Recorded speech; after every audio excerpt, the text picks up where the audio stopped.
Remember when I said to reach true leverage, you must create a situation where everyone has the same amount to gain? Well, that's what I've just described.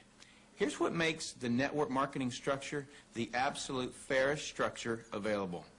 In most network marketing companies, everyone can earn a certain number of levels deep of the organization they build. Everyone in the company can earn that same number of levels deep, like maybe 4 levels deep or 6 levels deep. Let's say we use 4 levels.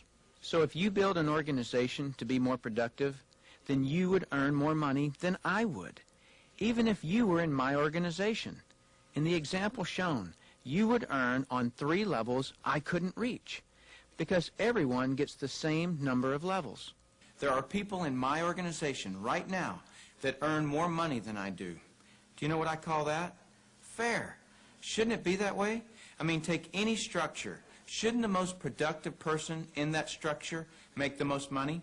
What does a nice resume or years of seniority have to do with productivity? Nothing. If you bring more profits to a company or organization, don't you deserve more profits than anyone else?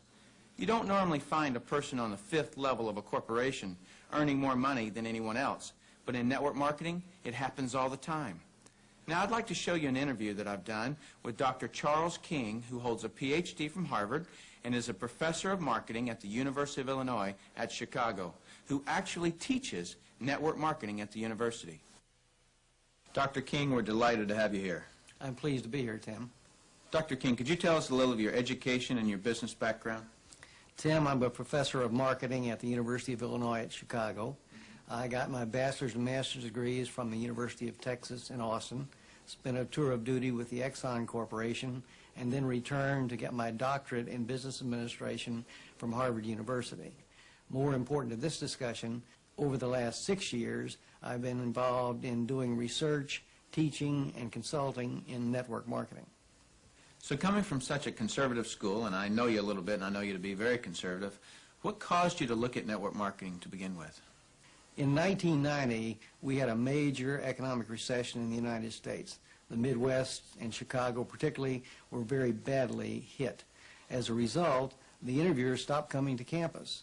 We were graduating hundreds of students a semester, and they weren't getting jobs. Our alumni were coming back to us, losing their jobs, looking for help, and we had nothing to offer them. Now, I started looking, because of my background in business consulting, at alternative career paths. I went out and I looked at starting your own business, at home-based businesses. I looked at franchising. I looked at direct selling. And in the direct selling arena, I backed into network marketing. Now, I was very cynical, skeptical. Tim, I was negative about network marketing. They don't teach network marketing at the Harvard Business School, and I didn't know much about it. The end result was one of my students who was on the team asked me, "Why are you so negative about network marketing?" I looked at that young man and I said, "Son, I know enough to know I don't want to know any more." That student looked at me and he said, "Professor, if I gave you that answer to that question with no more information than you have, you would give me an F." I turned to him and I said, "Son, you're absolutely right. I have no basis for that conclusion. You just made an A." As a result, we went to the library, we went to meetings, and for the next 6 months, we did due diligence on the network marketing industry. I visited the top companies. I talked to network marketing leaders. I became an evangelist. In 1990-91, we started teaching network marketing in the marketing curriculum at the university. Wow. Was there any resistance from the dean of the school or the alumni? As it turned out, our dean at the time was a very entrepreneurial operator. He was looking for outreach programs that we could initiate. I had done my due diligence. We were getting good reviews in terms of student responses. So the dean said, "Maintain your professional profile and let's move forward with network marketing." What is your view of the industry of network marketing now, and where do you see it going in the future?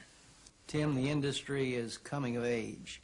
Today, we have computer and management information systems, which makes it possible for a network marketing company to organize a sales force so effectively that we can make a sale in Korea in Korean won, instantaneously convert that Korean won sale into US dollar sale, post that to a distributor's commission account in the United States, and pay that distributor in a week.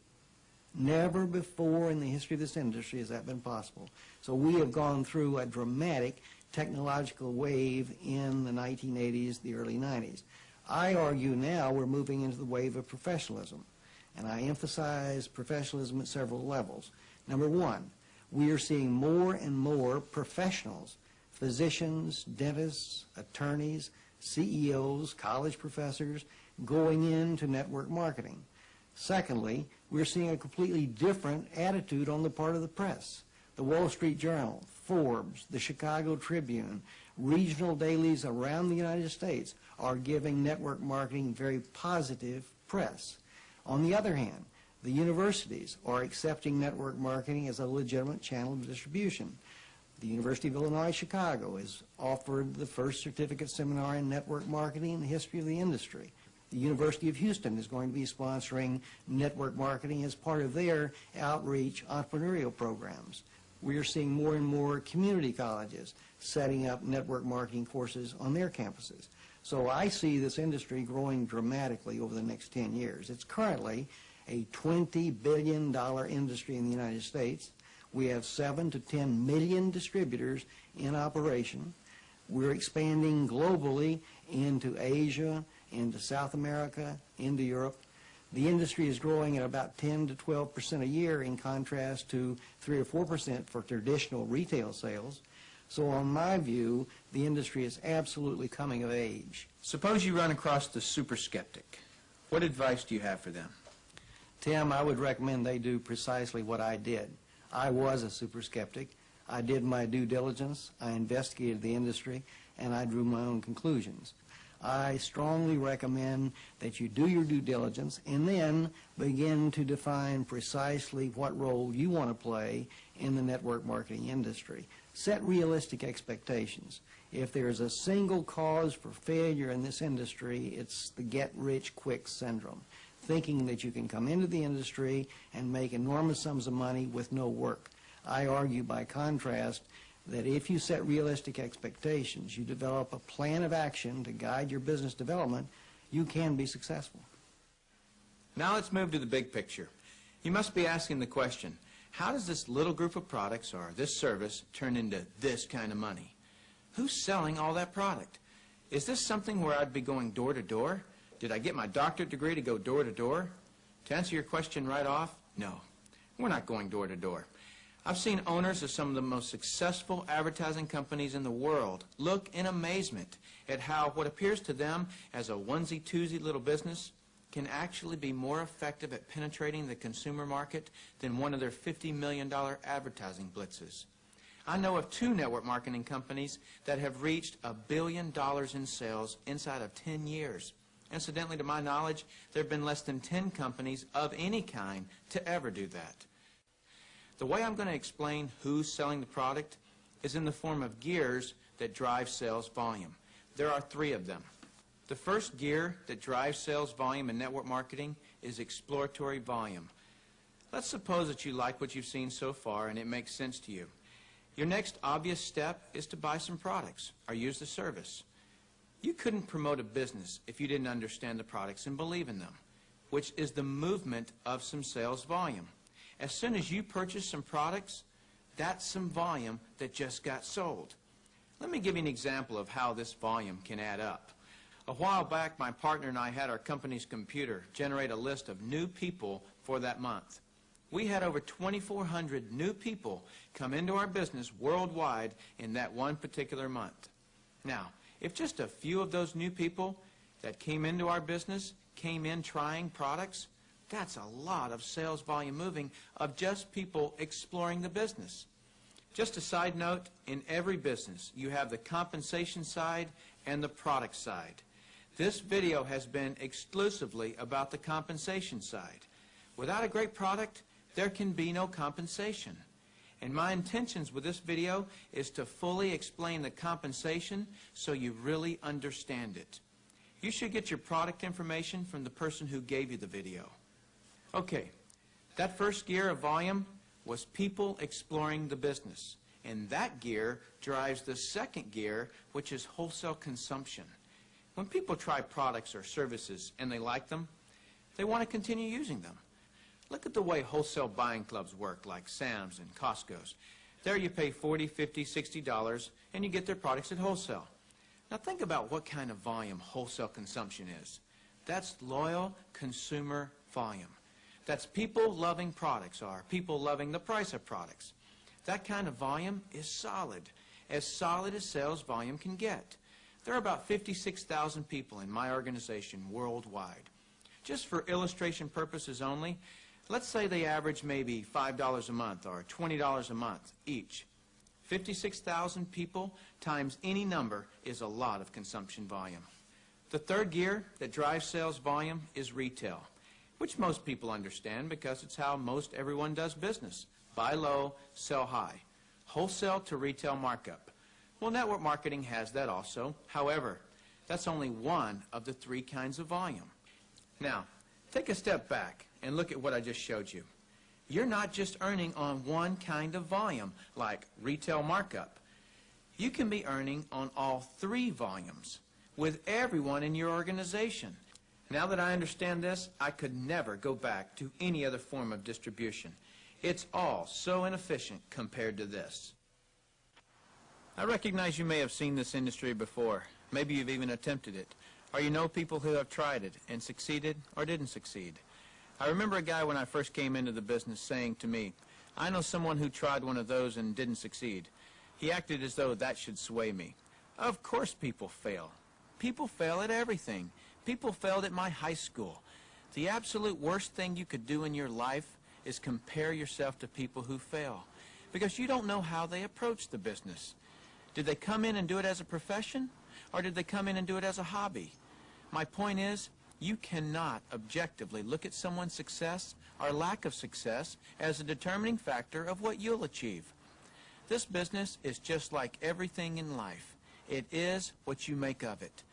However, it does have something extremely unique about it. I was speaking with a gentleman just the other day, and he said to me, "But Tim, the average person can't do what you've done." I asked him, "Yeah, but could the average person have sponsored me?" Visualize this. Let's say there's a very average person named Barry Average, who himself doesn't believe he can build a $25 million company. However, because of his tenacity, he sends this video and some product information to someone who is a business builder named Tom Producer. And Tom Producer builds a $10 million organization within Barry Average's organization. See, you only have to be good enough to sponsor a Tom Producer. Barry Average then learns that if he's tenacious and if he just does that enough times, he'll find another Tom Producer. Then one day, Mr. Average, he's not Barry anymore, he's Mr. Average, wakes up and realizes something. He's a Tom Producer, and he always was.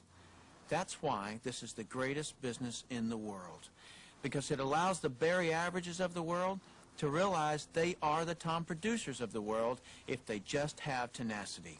Hands down, the personal growth rewards exceed the financial rewards by a long shot. What this also allows is the very busy professional a way to supplement their income and have the opportunity to sponsor or have someone in their organization sponsor a Tom Producer, which gives them choices. The real question is, can you do this and be successful? I don't know you, but I think you can. How'd you get good doing what you do now? You just kept doing it until you got good at it. If when you get started with this, you find something that you don't feel you're good at, change it. Find books on the subject. Find college courses. It's a lot easier to learn a skill than it is to run from that skill and try to find an industry or job that you don't need that skill in. Face what you're not good at and change it. Confront it and beat it.